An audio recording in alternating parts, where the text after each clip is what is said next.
despite a precautionary whole departure order issued by the Sandigan Bayan, this office has received credible intelligence reports that former Speaker Martin Romualdez has not ceased attempting to leave the country. The office calls on all relevant agencies to make sure that this does not happen. Ombudsman's investigation into the flood control scandal, a scheme that has for months now tested this nation's faith in the institutions meant to protect it.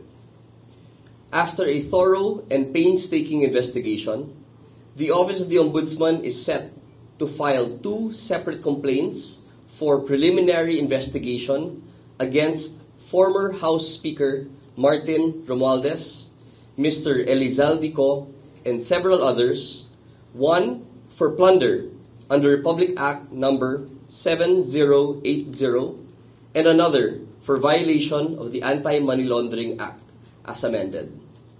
Let me be precise about what this announcement means and what it does not mean. A complaint for preliminary investigation is not a conviction.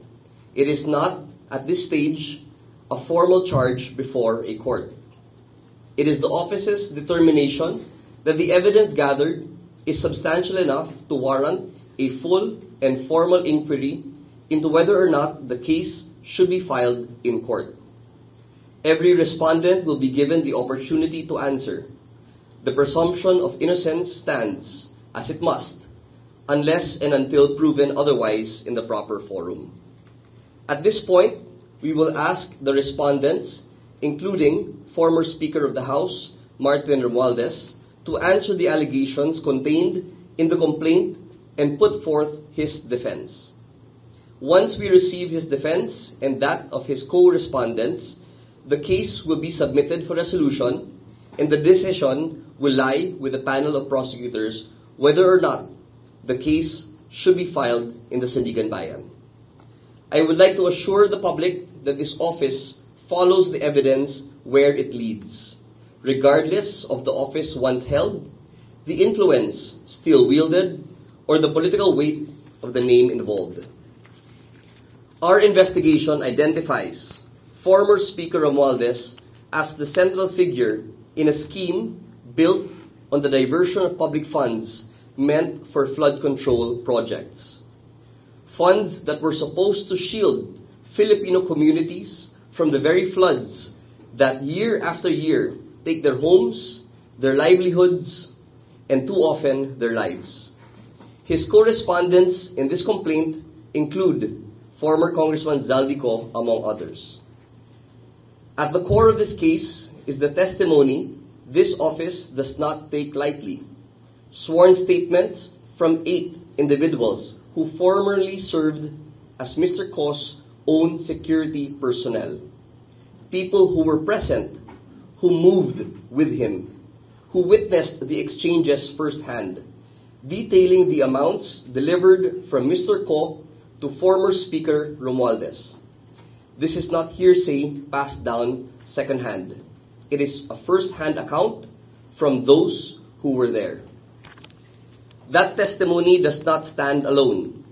It is corroborated by an independent evidentiary trail from money exchange companies to bank transfers to shell companies, all using personalities tied to the former Speaker Martin Romualdez.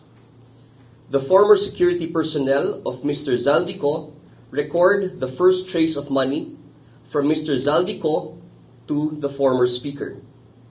Investigation yields, however, that the money trail did not stop there.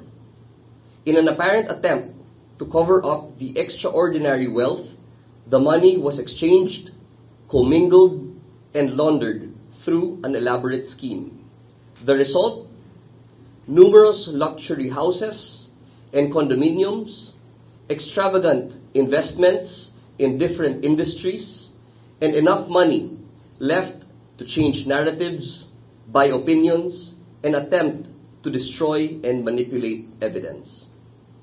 Records drawn from the Anti-Money Laundering Council, money service businesses, and corporate structures that our investigators allege were used as an instrument in this scheme, when read together, tell one consistent story. Further, despite a precautionary whole departure order issued by the Sandigan Bayan, this office has received credible intelligence reports that former Speaker Martin Romualdez has not ceased attempting to leave the country. The office calls on all relevant agencies to make sure that this does not happen. Let me make this clear.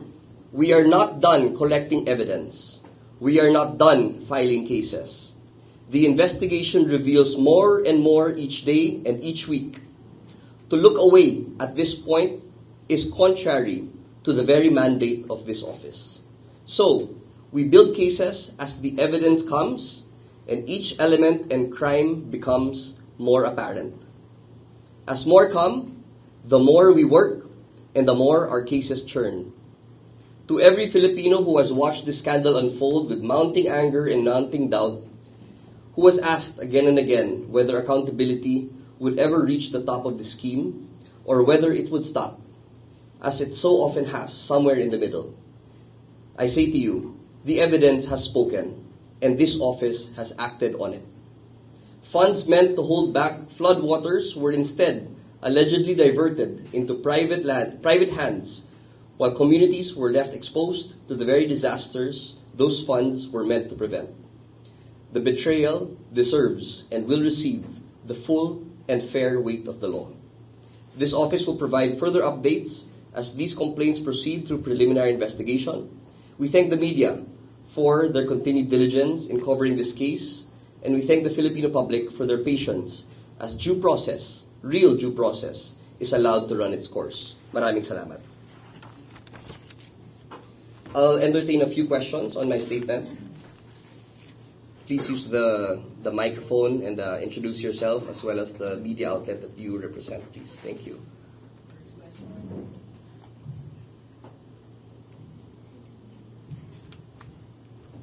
Hi sir, Denisa po from ABS.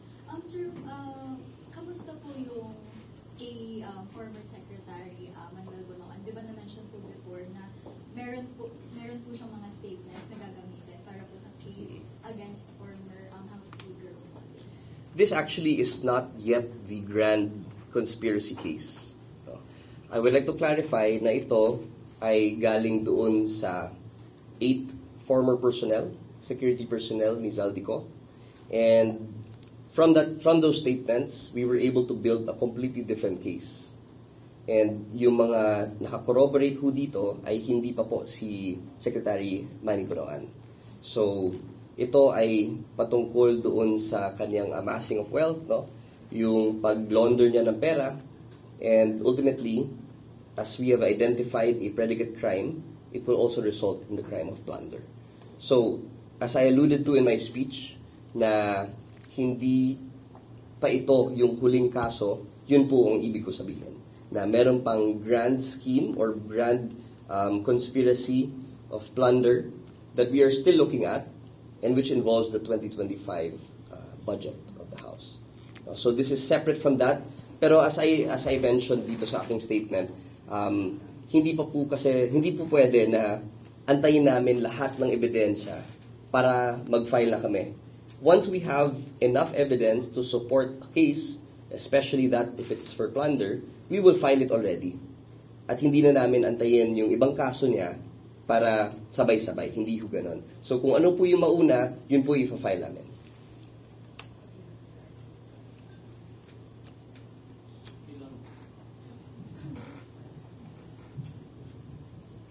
Sir, masunuan. Sorry. Goy Gonzales pati siya hanggang kailan ho siya binibigyan si dating Speaker Martin Romualdez ng pagkakataon to submit his counter affidavit? Well, that will depend kasi kakasabit lang po ng fact-finding teams natin ng complaint sa preliminary investigation. Ang proseso ho doon, yung officer in charge doon sa preliminary investigation ay magbibigay or mag-issue ng order to file counter affidavit. At doon ho natin makikita yung date. Hindi ko pa nakikita po yung order to file counter affidavit. Pero malamang po sa hindi, it will be issued sometime this week. Thank you. Sir Glenn, DCWC. Sir Glenn Wego, DCWB. Sir, siguro ang tanong lagi ng mga kababayan natin, kailan kaya talaga ito? Kailan ito matatapos? Kailan mag-fire? Kailan itong magkakaroon ng desisyon dito sa kaso na ito? Well, the new rules provide for a 60-day period for preliminary investigation to take its course. So from the time na sumagot po si former Speaker Romualdez sa complaints laban sa kanya, we can expect that the resolution would come out in a reasonable amount of time. Pero itong pag-file po ng complaint from FF finding to the preliminary investigation team sets that ball in motion already. So time periods have to be followed. Wala na pong preno-preno dito dahil tumatakbo na po yung panahon para sumagot at ma-resolve yung kaso. Salamat, sir. Isa pa rin ho dun sa inaantabayanan ng publiko ay yung iba pang mga pangalan na nabanggit na rin ni Ombudsman Remulla before, like Senador Joel Villanueva, Senador Chis Escudero. Kumusta po yung mga kaso against them? Well, kagaya po ng sinabi ni Ombudsman, tuloy pa po yan. At yung mga kaso ho na yan ay, well, for one, yung kay Senator Joel, hindi po sang-ayon yung ating mga investigador doon sa findings po ng Department of Justice.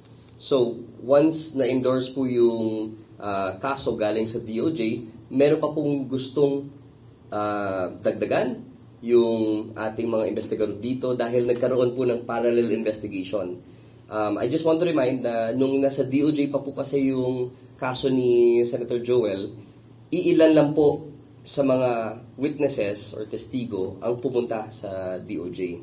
Dahil if you will remember, at the time na nandun pa po si Ombudsman Remulla bilang kalihim ng kagawaran, nagsimula na ho kami ng pag-i-interview ng mga testigo doon. So, yun lang po ang siguro na-interview ng DOJ. Pagdating ho dito, meron na pong parallel investigation na naganap din. So, we are reconciling the facts and the evidence for that case, pero patuloy pa din po yan. Pwede pong pakiklaro lang kung saang parte medyo hindi na I cannot reveal that dahil fact-finding is confidential in nature, and I would be telegraphing our punches if I were to do so. Pwede pong magbigay ng timetable kung Hindi po ako nagbibigay ng timetable. Basta kami po, we will always file as soon as the evidence is ready. Itong kaso po ni former Speaker Martin Romualdez, alam ko po marami pong nainip dito. Pero dito po kami, siguro ito po yung strength ng Office of the Ombudsman dahil sa bagong rules namin na hindi po kami magfa-file hanggat hindi siya malakas. So, kailangan ho talaga lahat ng elemento ng bawat crime ay na-fulfill ng ebidensya, na-satisfy ng ebidensya. Sir John Liz po from Abante. Sir, question lang po, aside po kay Zaldico, meron pa po bang ibang co-accused si dating House Speaker Romualdez, and ilan po sila, if possible, malaman din kung sino-sino? I will reserve that, kasi yung mga actors that I mentioned here, money exchanges, shell companies, bank transfers, yung mga personalities po na involved dyan sa scheme of layering ay kasama din po sa complaint. May numbers? Kahit estimate? Higit 10.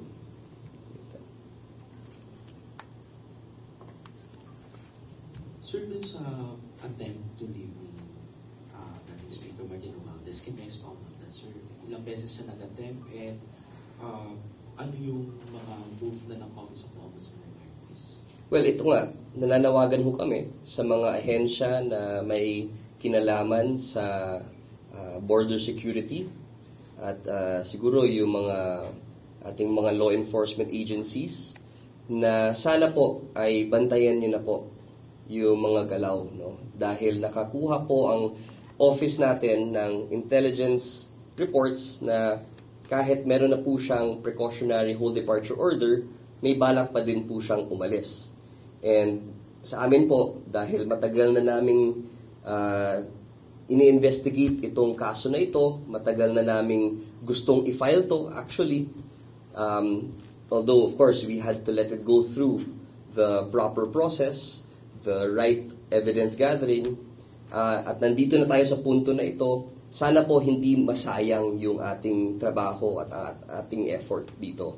So kaya namin siguro nire-remind yung ating law enforcement agencies, pati na rin ang ating border control, to please watch out. Dahil malamang sa hindi niyan, lalabas po siya sa informal channels at hindi sa formal borders natin. No?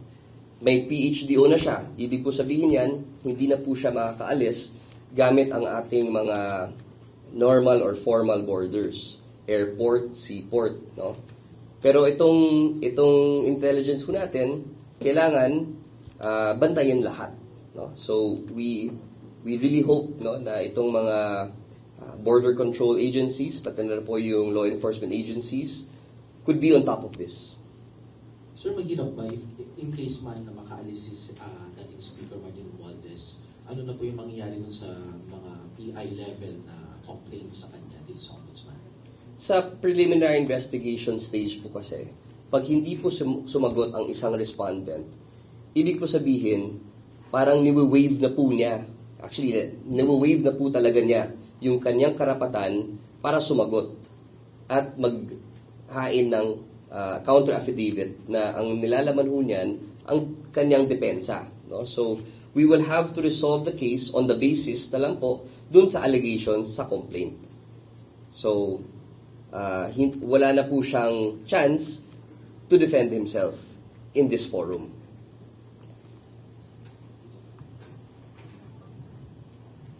Juan Antonio po from IBC News. Sir, clarify ko lang, itong reklamo na inangat na sa preliminary investigation is iba doon sa grand case na tinutukoy ni Ombudsman. Ano po yung status ng pinaka-grand case kay Speaker? As I said, we're getting more and more confident as the days go by. Mas marami kaming nakukuhang ebidensya, impormasyon, testigo habang tumatagal po ang panahon dahil marami na pong nagkusang loob na lumabas at magsabi kung ano talaga ang katotohanan. Bagamat itong grand case, no, ay isang bagay na kailangan tama ang approach natin. Dahil pag final natin at hindi pa tayo sure or manipis ang kaso, hindi pa supported by evidence yung kaso natin, puro allegation lang, at yan ma-dismiss sa Sandigan Bayan, mag-attach po kasi ang double jeopardy. Ibig po sabihin, hindi na po pwedeng mag-file ulit ang ombudsman on the same set of facts. Kaya lagi kong sinasabi na we only have one shot, we only have one chance to get this right dahil doon sa konseptong double jeopardy. So iniiwasan ho natin yan. Kailangan kumpleto ang ebidensya, kumpleto ang kaso bago tayo mag-file sa Sandigan Bayan. Okay, and clarify ko lang po, itong inangat natin sa preliminary investigation, yung pinaka-nature ng reklamo ay nanggaling po sa testimonya ng mga bodyguards na nagpakilala mula kay Zaldico. Opo. Explain ko rin yan. No? So yung 8 na former security personnel ni former Speaker Romualdez, yun ang naging starting point ho natin. Nung nakita natin allegations at na-identify or siguro napansin ng mga investigators na consistent po at categorical yung mga sinasabi nila, nag-investigate pa sila ng mas malalim para i-verify ho yung mga sinasabi ng mga ex-bodyguard or ex-security personnel ni Zaldico. Nung ginawa nila yon, mas marami pa silang nakuhang ebidensya na sumusuporta dun sa mga sinasabi ng ex-bodyguard or ex-security personnel. So much so na kahit po bumaliktad na ang ating mga ex-bodyguard or ex-security personnel, tatayo pa rin yung impormasyon na binigay nila sa atin dahil sa mga iba't ibang mga ebidensya, records, testimonya ng ibang tao. So, we are doubly confident now in this case dahil kahit wala na po sila, although naging starting point sila at sila din ay crucial dito sa kaso na ito dahil sila mismo ang nag-deliver ng pera. We have become more confident in the case that we have brought up now to the preliminary investigation stage. Last na lang po, AO. Yung attempt ni dating House Speaker Martin Romualdez to leave the country despite dun sa issuances of PHDOs, you mean dumating po dun sa punto na lalabas siya using the back channel? O paano ba yun? Pakidetalye at ilang beses po siyang nagtangka? Basta, ito lang ang masasabi ko po, no? Nakakuha tayo ng impormasyon na gusto niyang umalis. Knowing fully well, alam niya na po na meron na siyang precautionary hold departure order. Ngayon, kung ganyan po ang intention ng isang tao na meron ng precautionary hold departure order, ang presumption natin ay hindi talaga siya dadaan sa formal borders. Dahil alam niya na po na bawal na siyang umalis. Meron na po siyang hold departure order galing sa korte. So, hindi naman siguro siya susubok pa sa formal borders natin dahil haharangin talaga siya. So, na-cover na natin po yung ating mga formal borders at alam niya na po dahil yung mga representatives niya ay nandoon naman sa Sandigan Bayan para ipaglaban na hindi sana ma-issuehan ng PHDO. Pero dahil may impormasyon nga tayo na gusto pa rin niyang umalis, malamang sa hindi, through informal channels na po yan. Sir, last na sa akin. Baka gusto niyo na po magbigay ng komento dun sa nabanggit po ni Senator Padilla kanina na nakapag-file na daw po siya dito sa ombudsman ng kanyang counter-affidavit. Buti naman po at meron siyang pinakita no na isang counter-affidavit. Original pa po daw ang pinakita niya. Bagamat hindi ho siya nagre-reflect sa aming sistema. And it had already, the time to file a counter-affidavit had already lapsed. So, we will rely on what our system says, and we will take it from there. No? So, as of right now, only Senator Alan Peter Cayetano's counter-affidavit reflects in our system. Okay? Thank you, guys. Maraming salamat. Thank you.